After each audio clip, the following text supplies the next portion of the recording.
building new clubs and supporting all clubs in achieving excellence. Did you forget already? Okay. When we're building new clubs, what are the 2 people, actually it's 4 people, we need to do that? Tell me loud. Mentors and sponsors. Absolutely. Is that role crucial, Vanessa? Yes, ma'am. It makes or breaks the club, doesn't it? Whether we can get them off on the right foot or not. And I know that Jamuna has been doing some trainings on GoToMeeting. If you would like to have a more in-depth training after today, I think you should check with our program quality director, as she's always happy to help us so that we can be stronger in this area, because it is crucial.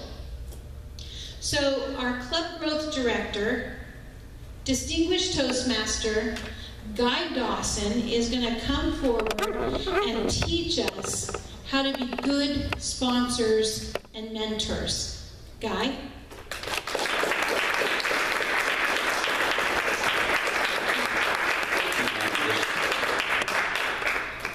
Has anyone out there sponsored or mentored a club?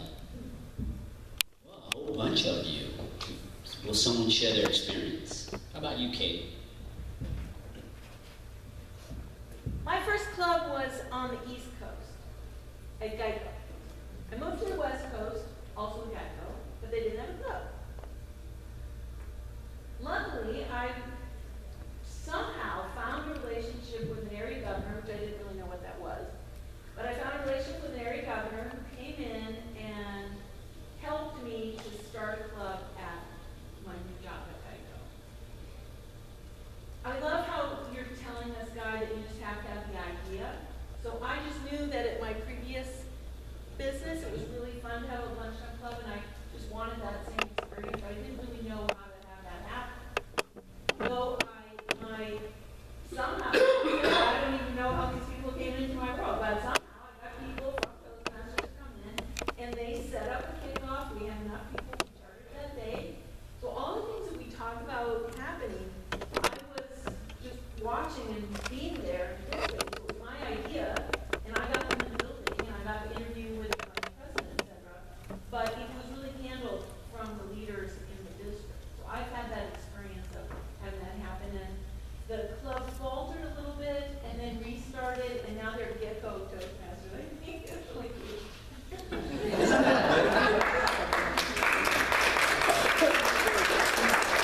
It is, though. I mean, if you're someone who has a heart for Toastmasters, and I know all of us do, it is one of the most exciting experiences that you'll have.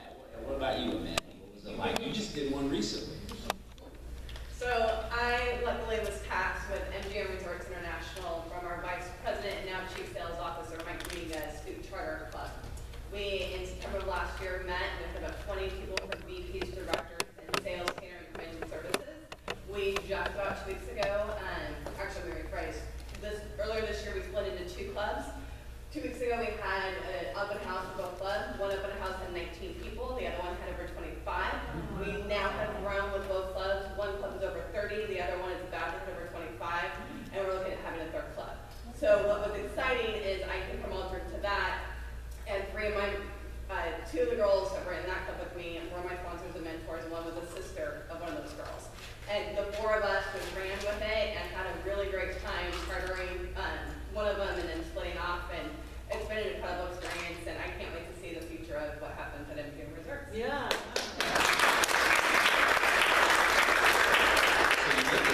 You are literally a part of the birth of a club. And there was something that was mentioned earlier about how sometimes you see with sponsors and mentors, there's not the long-term commitment where people will just go and try to fulfill what they have to get their DTM. And I think it's really critical. I'm going to get into the objectives here in a second in the process, but I think it's really critical to go into any sponsorship or mentor situation thinking long-term. I mean, that you are actually a part of the development of that club, and it's definitely, if you're a mentor, you truly need to be there and be a part of that process. Like I was talking about before, is the people that you're working with have absolutely no idea of how to run a Toastmaster club.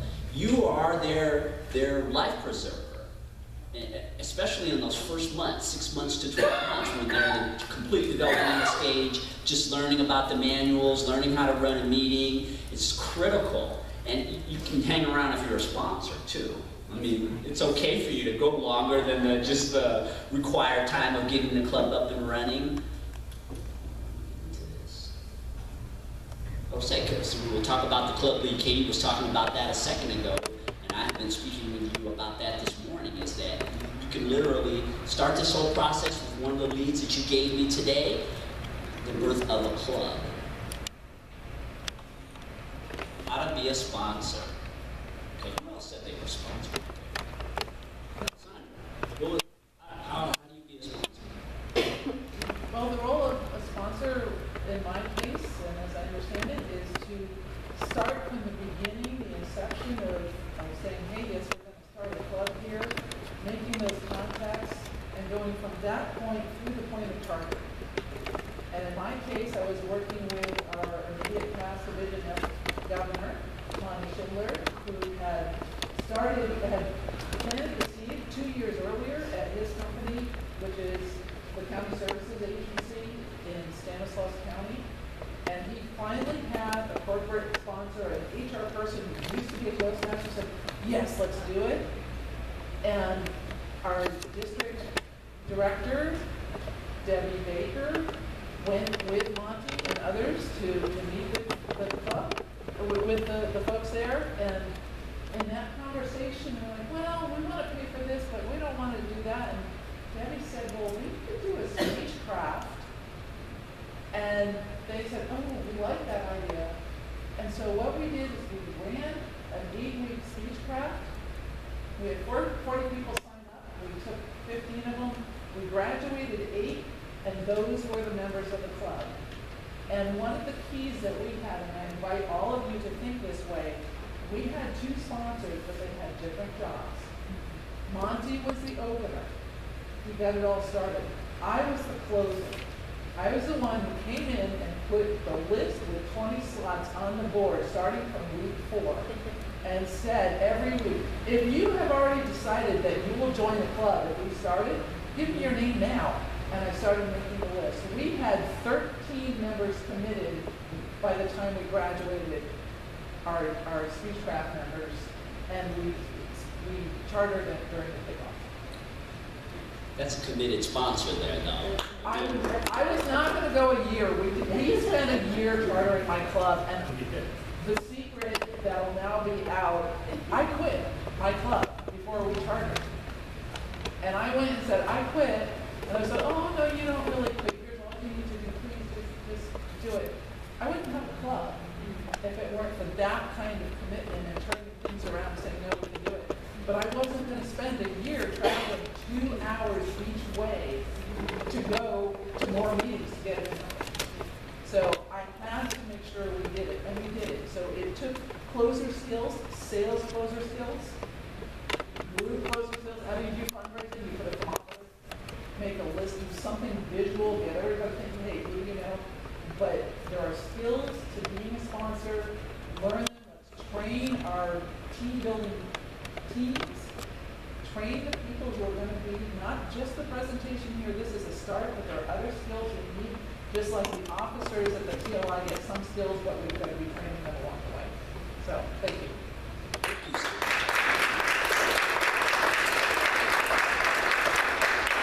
Kathy Sherwood talks about this a lot, is as the sponsor, really from the beginning, you have to create a sense of urgency.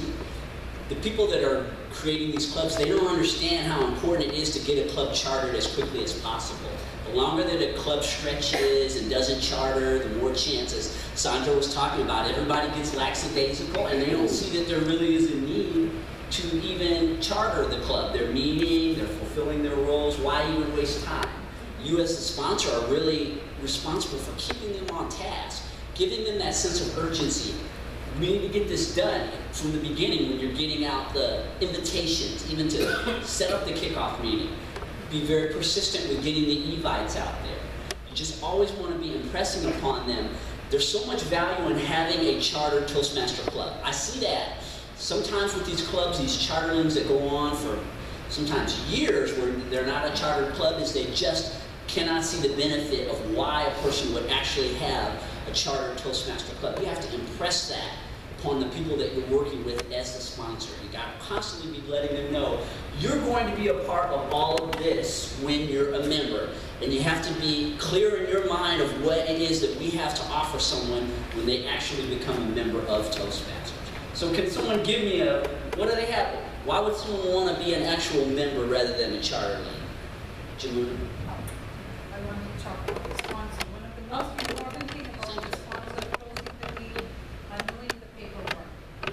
Because this is a very crucial time where you have to bring the paper in and to be submitted to the Toastmasters National. One small thing is not there, it's just going to block. And in most cases, TA doesn't call you and tell, okay, Debbie, you wanted to start a club and this information is not there. So we have to be proactive. If you send in a paper, immediately call and follow up, follow up, follow up, follow up. Start the work, complete the work. When you start the project, make sure you follow up and complete the project successfully. This is very crucial.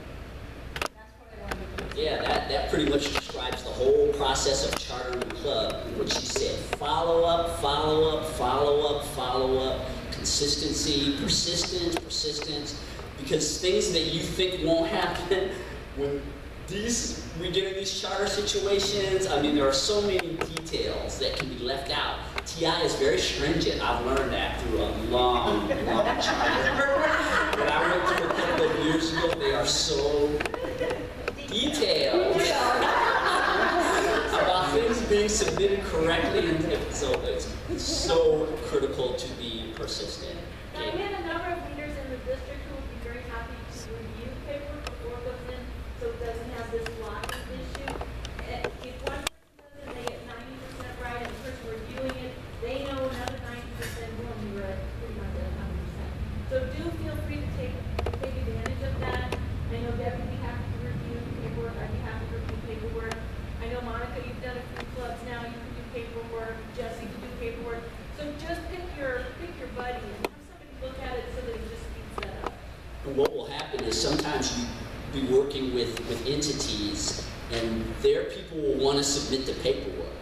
And I would say use some of your persuasive skills to let members of Toastmasters have a look before they submit, because almost always those applications do not turn out correctly. If there are no Toastmaster eyes on those applications, from my experience, 90% of the time, they just won't, they don't have the knowledge of the paperwork, the experience that all of us, and many of us have chartered clubs. And so even though they'll want to do it sometimes because they think they can, I would really work towards persuading them in a nice way. Is there, can we get some Toastmaster people to take a look at this before you send it in? Because it really will spare all of us a lot of difficulty on down the line when something is done correctly. Has anyone mentored a club? Okay. I was just going to say, one of the tips that I use with non-Toastmasters is they know I've been a Toastmaster for 4 years. I'll make a comment on it. If you'll just let me put my initials on the paperwork, I know everybody at headquarters, and headquarters knows me. Persuasion. And I can speed your paperwork along a lot faster. You'll just let me look over it, and I'll just initial it, they know my initials, and I know them, so that when I do follow up, it's like, okay, oh, they got the expiration date on the credit card. You know? So that's how I sell myself to non-Toastmasters is, I've been around forever, I've done this hundreds of times. Let me just put my initials in the corner and then we just go. Right, and so if you haven't been around forever, you sell K. Or you sell K, you sell Debbie, you sell someone who has experience, and get them, keep it simple like that, because most logical people can see that. They can see, well, this person has a lot of experience. We have a lot of respect for experience in our world, and that's a good way to get around that thing, because you'll get headstrong people sometimes. They're very intelligent in what they do, but they don't know anything about submitting paperwork for Toastmasters, and it causes difficulty. Somebody had a question. I was going to say what you did. Got the initials on there, and you say we know K, she could take care of it.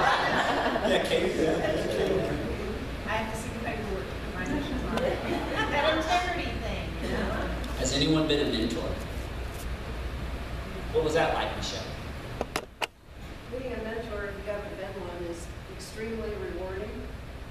And at the time, I was a mentor for Older Voices. So it was a 45-minute drive every Wednesday back and forth each way. But I didn't mind because I received so much from it. Even though I was an advanced communicator at the time, I learned so much about the club meetings, things that after a few years you don't think about. Why do we do this or why do we? And here we have a bunch of new Toastmasters asking, but why did we do that? And you think, oh, well, and it makes you really think. And I learned as much from them as they did from me. And it was very rewarding. I highly recommend it to anybody who have not done it. Yeah, that fits. Thank you, Michelle. That fits perfectly in with the next slide, is that when you are teaching something, it's a way for you to refresh yourself on the skill set. And I can't think of a better way, actually, to start to remember, because they always have lots of questions when you're dealing with brand new people in Toastmasters, and it makes you think about things, again, that you're doing so naturally because you've been to so many meetings and you don't even think about what you're doing. You're unconsciously competent in what you're doing, but they're not. They're the other extreme. They're consciously incompetent, or unconsciously incompetent is how most people start. I didn't mean, yeah, they're working, they're developing their skills as Toastmasters. But you working with them will enhance your leadership skills, as it talks about on this slide. Develop project management skills. So even from the very beginning, you're working on a project. Once we've got that kickoff date established, just like we did the other day, Monica was a part of that. I've been working with ITT, Technical Institute, for about 2 months. Before we finally got them to the point where they were set to do a kickoff meeting, and from there, when you start bringing in mentors and sponsors, you begin the project. And there are a lot of logistics that go into putting on a kickoff meeting. Monica, you've been down this road. What's it been like for you? How many of you in this room have grandkids? You treat a new club just like you would one of your grandkids. You take them by the hand and you lead them every step of the way. You be there at the meetings consistently because it shows them consistency, and it's really a great feeling. I had this happen about 2 weeks ago. I started a club in Hanford. I think they charted April, so it's been about 5 months now. I was sitting in the meeting about 2 weeks ago, and all of a sudden, this feeling came over me that they're here. They've arrived. It is all starting to gel. They are all beginning to know each other. They know what roles they need to do. I didn't really need to do much that meeting. So what you're doing is just guiding them until they can get themselves to the point where it's just rolling and moving. And you really just need to consistently be there and be their parent and just guide them. The transcendent moment.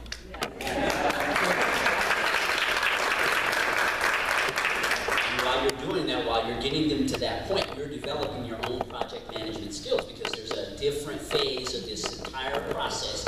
Getting them up to that kickoff meeting, hopefully you can get 20 of them that very day, and then we get the paperwork in, everything goes to TI. We live in an imperfect world. It doesn't always work out like that. So sometimes the project can go on and on and on, but if you look at it from that point of view, yes, you are moving them closer to getting 20 members. You are developing your project management skills, because you have to keep them engaged. And when you're putting on a project, sometimes just keeping people engaged is a very important part of the project, especially when they are new to something and just don't know very much about it. But your job is to move them along, get them to the point where they are a chartered club. Expand your marketing expertise. Again, it depends on what that looks like. I know that there is a lot of marketing that leads up to that kickoff meeting, between the Evites, staying in contact with the people. It's very important that you do as much promotion as possible. You want to get as many people to that kickoff meeting as possible. What is it? Well, there's been some really large ones. I've heard of kickoff meetings with 70, 80 people, 100 people.